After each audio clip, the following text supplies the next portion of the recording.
তরিকাপন্থীরা একটু জিকির আজকার বেশি করে।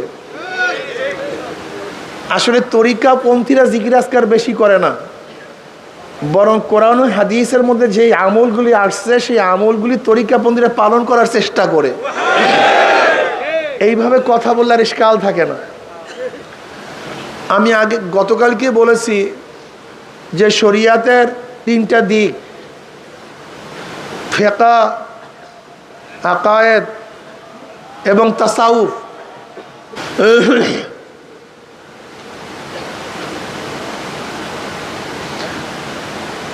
এই শরিয়াতের চলার জন্য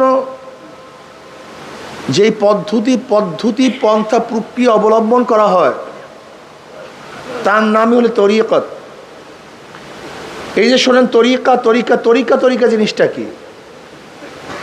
তরিকা মানে রাস্তা, তরিকা মানে পন্থা পদ্ধতি প্রক্রিয়া। কিসের জন্য রাস্তা, কোথার রাস্তা, কিসের পদ্ধতি, কেন প্রক্রিয়া গ্রহণ করবেন? শরিয়াতের উপরে আমল করার জন্য, শরিয়াতের উপরে চলার জন্য, শরিয়াতকে ছাড়ার জন্য নয়।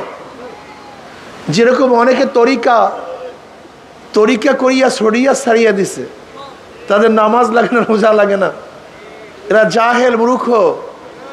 তরিকা আবিষ্কারই করা হয়েছে শরিয়াতের চলার জন্য, শরিয়াতের আমল করার জন্য। শরিয়াত জানি কিন্তু আমল করতে পারি না। যেরকম হযরত রশিদ আহমদ গঙ্গুই রহমতুল্লাহ আলাইহি, ফকিহুন নফস, হাফিজুল হাদিস, তিনি হাজিস ইমদাদুল্লাহ মুহাজির মক্কি রহমতুল্লাহ আলাইহির কাছে বয়াত গ্রহণ করেছেন জানার জন্য না, তিনি অনেক জানেন। কেন বয়াত গ্রহণ করেছেন?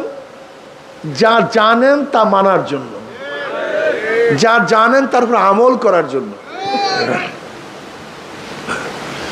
হুজরতুল ইসলাম কাসেম নানউদ্দিন রহমতুল্লাহ আলাইহি